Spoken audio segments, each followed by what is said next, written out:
Hello everyone. Let's see the uses of stone masonry. In the last lecture, we have started the stone masonry, then characteristic of good stone masonry. That part we have studied in the last lecture. Now, what are the uses of stone masonry? These stone masonry or stones are generally used to the construction of building foundations, walls, piers, pillars, and architectural works. Okay, nowadays there are only few constructions left that is made from the stone masonry.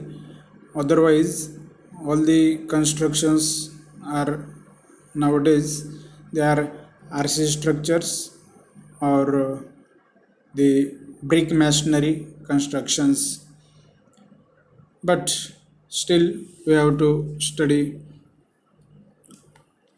about stone masonry. These are some uses of stone masonry. Stone masonry or stones are again used for the construction of lintels, beams, arches, domes, etc. ठीक आहे. तर हे सर्व construction इथे बोलतोय आपण. तुम्ही म्हणा लिंटेल, बीम, आर्च हे कधी आणि कुठे यूज होत असतात, पण इथे जनरली आपण जे पाहतो ते सर्व कन्स्ट्रक्शन हे ब्रिक मॅशनरीचे आहेत. जर तुम्ही टिपिकल स्ट्रक्चर ह्याचे पाहिले तर हे फार जे ओल्ड कन्स्ट्रक्शन आहेत, म्हणजे आपले जुने वाड्या आहेत, खेडेगावाने बांधलेले असतील, किंवा बेस्ट एक्झाम्पल म्हणजे आपले जे किल्ले बांधलेले आहेत, तर त्याच्यामध्येच एक ना एक पार्ट जो पूर्ण बनलेले आहेत ते कोणते, त्याचे बीम्स असतील, आर्चेस, डोम्स, आर्चेस माहिती ना, आर्चेस, डोम्स असा जो तुम्ही पाहिलं तर समजा आपला किल्ल्याचं दौलताबाद किल्ल्याची जी एंट्री आहे त्याला आर्चेस किंवा डोम्स जे असे बनवलेले आहेत, तर ते पूर्णच स्ट्रक्चर हे स्टोन मॅशनरीचे आहेत. बरोबर. तर जे स्टोन मॅशनरीमध्ये सर्वच पार्ट स्ट्रक्चरचे त्या हे लगभग स्टोनचेच बनलेले असतील. ठीक आहे. त्याच्यामुळे आपण पूर्ण पार्टचे नावं जरी सांगितले स्ट्रक्चरच्या तरी चालेल. इथे पूर्ण पार्ट हे स्टोन मॅशनरीचेच आहेत. ठीक आहे. त्याच्यामुळे तिथे काही नाही. रूफ कवरिंग्स हे पण ऑलरेडी त्याचे स्टोनचेच बनलेले आहेत. त्याचं दुसरा मटेरियलच वापरलेलं आहे स्टोन, आणि त्याच्यासाठी बाइंडिंग मटेरियल म्हणून ते लाईम वापरलेले आहे. बरोबर. तर dams, light houses, monumental structures असतील, पेविंग जॉब्स म्हणजे पेवर्स है ना. पेवर्स पण त्या ठिकाणी तुम्ही पाहता. आता जर किल्ल्याच्या ठिकाणी पाहिलं तुम्ही, म्हणजे तिथे बाहेरचा जो जरी पार्ट असला, म्हणजे ओपन स्पेस जरी असली किंवा पार्किंगचा एरिया जरी असला इवन, तर ते पण सर्व स्टोन मॅशनरीचेच आहेत. बरोबर. तर पूर्णच पार्ट जे स्टोन मॅशनरीचं स्ट्रक्चर असेल तर त्याचे सर्वचे सर्व कॉम्पोनंट पार्ट्स हे स्टोन मॅशनरीचे असतील. त्याच्यामुळे या स्टोन मॅशनरीचा यूज या प्रत्येक ठिकाणीचा आहे. पेविंग जॉब्स, ठीक आहे, आणि बाकी सर्व मेन्शन केलेले स्ट्रक्चर त्या ठिकाणी सर्व ठिकाणी स्टोन मॅशनरीचा यूज होतो. हा एक क्वेश्चन आहे, याला तुम्हाला डिस्क्राईब करून लिहावं लागेल एक्झाममध्ये. Then selection of stone for stone masonry. Okay. Stone मॅशनरीचं सिलेक्शन कोणत्या पॉईंटवर बेस्ट करता येईल किंवा करावं लागेल, तर ते आहे availability. Availability means the stone masonry और stone should be available at nearby site. Okay, that stone required for the construction of the particular structure It should be available at nearby site to avoid the transportation expenses. Okay, तो easily available असला पाहिजे आणि जवळपासही असला पाहिजे साईटच्या, तर overall structure हे आपलं economical असेल. देन एज ऑफ वर्किंग त्या स्टोनपासून इझिली करता आलं पाहिजे. त्याला ड्रेसिंग करण्यासाठी फार जास्त खर्च लागू नये. ठीक आहे, ते इझिली स्टोन तिथे वापरता आले पाहिजेत. म्हणजे त्याची थोडक्यात जिथे बनवायचं आपले त्याच्या जवळपास जितकं पॉसिबल आहे तेवढी जवळपासच त्याची खाण असायला पाहिजे त्या स्टोन्सची, तर ते स्टोन मॅशनरी स्ट्रक्चर हे इकॉनॉमिकल ठरेल. अपिअरन्स आणि स्ट्रेंथ अँड स्टॅबिलिटी, हे सर्व अपिअरन्स पण त्याचा व्यवस्थित असला पाहिजे. जे स्टोन आपण क्वेरीमधून आणणार आहे तिथे कन्स्ट्रक्शनसाठी यूज करणार आहोत, तर ते अपिअरन्समध्ये गुड असले पाहिजे. Good appearance, they should have good appearance. The stone should have more strength and stability. Okay, to provide stability to the structure, the stone should be having high strength and stability. Then polishing characteristic म्हणजे त्याची polishing व्यवस्थित करता यायला पाहिजे, तर ते आपण stone select करू. इझिली त्याची पॉलिशिंग करता यायला पाहिजे, त्याला फार मेहनत लागू नये, किंवा करताच येत नसेल तर ते स्टोन सिलेक्ट करता येणार नाही. The stone should be selected such that they can be polished easily. Economy, the stone selected और stones to be selected must be economical. Okay, ते इकॉनॉमिकल असले पाहिजे. Durable, the stone should be very high durability as possible, तर त्याची durability ही जास्तीत जास्त असली पाहिजे, जास्त काळ ते टिकणारे असले पाहिजे. तर असे स्टोन आपण तिथे सिलेक्ट करणार स्टोन मॅशनरी कन्स्ट्रक्शनसाठी. Okay, these are the some criterias for the selection of stone masonry. तर हा एक सेपरेट क्वेश्चन आहे. आता एक क्वेश्चन आपण कवर करतो, हे इम्पॉर्टंट क्वेश्चन आहेतच. ठीक आहे, तर ह्याला तुम्हाला इलॉबरेट करून लिहायचं आहे. त्याच्यानंतर लेईंग ऑफ स्टोन और precautions to be taken while laying of stone. आता आपण सिक्वेन्सने पाहतो सर्व. कालच्या पहिल्या लेक्चरमध्ये आपण पाहिलं गुड स्टोन मॅशनरी कशी असावी, त्याचे कॅरेक्टरिस्टिक पाहिले. त्याच्यानंतर त्याचे युजेस पाहिले, कुठे कुठे यूज केला जातो स्टोन मॅशनरी किंवा स्टोन मॅशनरी कन्स्ट्रक्शनचं यूज कुठे आहे. त्याच्यानंतर आत्ताच आपण जे पाहिलं सिलेक्शन ऑफ स्टोन मॅशनरी, कोणत्या पॉईंटवर स्टोन मॅशनरीचं सिलेक्शन बेस्ट आहे, एवढे पॉईंट लक्षात घेऊन आपण स्टोन मॅशनरीचं सिलेक्शन करतो. आणि एकदा का तो आता सिलेक्शन झाल्यानंतर की अशा टाईपचे स्टोन आपल्या कन्स्ट्रक्शनसाठी एकदम सुटेबल आहेत, ते इकॉनॉमिकल आहे, त्यांची स्ट्रेंथ चांगली आहे, ते इझिली अवेलेबल आहेत जवळपासच्या साईडला, त्यांचे ड्रेसिंग इझिली करता येते, हे सर्व आपण पारखून घेतल्यानंतर आता ते स्टोन आपल्यासाठी अवेलेबल आहेत आणि कन्स्ट्रक्शन सुरू करायचे.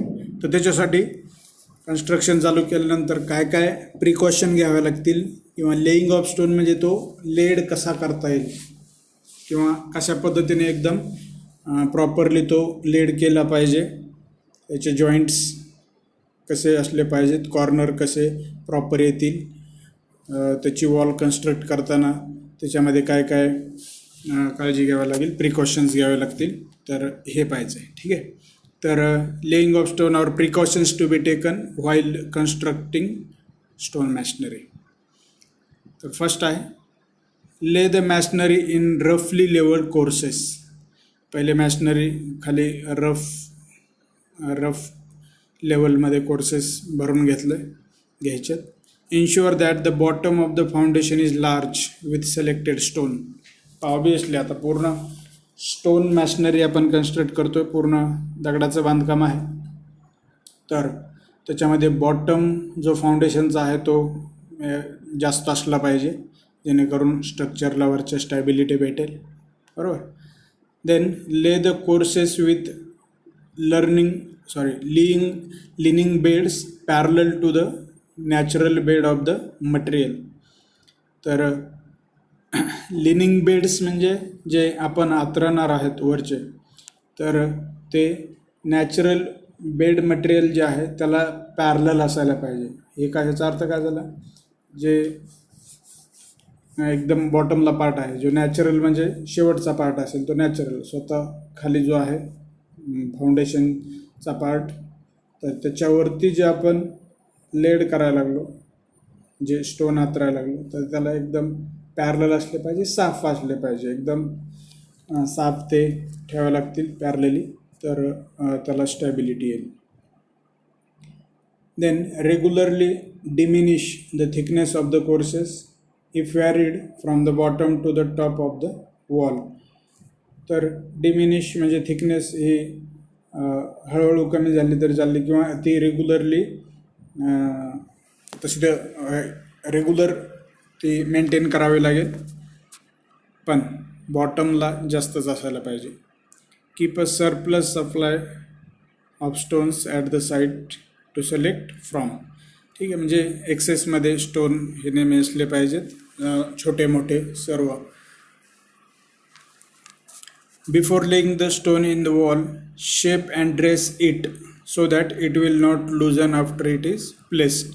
बरोबर. त्याला ड्रेसिंग प्रॉपरली केलेलं पाहिजे, त्याला शेप साईज त्याचा जो काय आपल्याला हवा आहे तो प्रॉपरली अगोदरच इकडे तसा स्टोन तो बनवून घेतला पाहिजे, म्हणजे तो प्रॉपरली प्लेस होईल आणि तो स्टेबल राहील. नो ड्रेसिंग और hammering which will लूजन the stone will be permitted after it is placed. म्हणजे आपण बाहेरून त्याला वेल ड्रेस किंवा हॅमर करून व्यवस्थित करून घेतलेला असेल, तर तो ॲक्च्युअल कन्स्ट्रक्शनच्या वेळेस फक्त तिथे प्रॉपरली प्लेस करायचा आहे, तो करायसारखा अगोदरच बनवून घ्यायचा आहे. ठीक आहे, इतका शेप आणि साईजचा तो ऑलरेडी बनवून घ्यायचा, जेणेकरून त्याला परत तिथे हॅमर करण्याची गरज पडू नये. तशाने बाकीचे पण डिस्टर्ब होतात आजूबाजूचे स्टोन. ठीक आहे, तर ते स्टॅबिलिटी राहत नाही त्यासाठी. Then clean each stone and saturate it with water before setting it. बरोबर. प्रत्येक स्टोन हा एकदम क्लीन करून घ्यायचा, त्याला फार माती वगैरे लागलेली नसू नये, तो प्रॉपरली ते प्लेस करण्यासाठी. Clean and moisten the bed that will receive it. बरोबर. तर नेहमीसारखं म्हणजे जो बेड असणार आहे, जो थर असणार आहे, बेड म्हणजे थर त्याच्या खालचा, तर तो प्रॉपरली तिथे मॉइश्चर करून घ्यायचा, म्हणजे ओलावा करून द्यायचा, त्याला भिजवून घ्यायचा आहे, आणि त्याच्यानंतरच स्टोन तिथे लेड करायचं आहे. Bed the stones in freshly made mortar with full joints. Carefully settle the stones in place before the mortar set. ठीक आहे, तर फ्रेश मॉर्टर वापरायचा आहे आणि फुल जॉईंट्सला मॉर्टर वापरायचा आहे, म्हणजे जेवढा दोन स्टोनमध्ये जेवढा पूर्ण तिथे जॉईंट असेल, गॅप असेल, तो प्रॉपरली फ्रेश मॉर्टरनी फिल करून घ्यायचा आहे, म्हणजे तो प्रॉपर जॉईंट येईल. ठीक आहे, म्हणजे अर्धवट जॉईंट राहायला नको, पूर्णच्या पूर्ण जॉईंटमध्ये मॉर्टर फिल करून घ्यायचं आहे.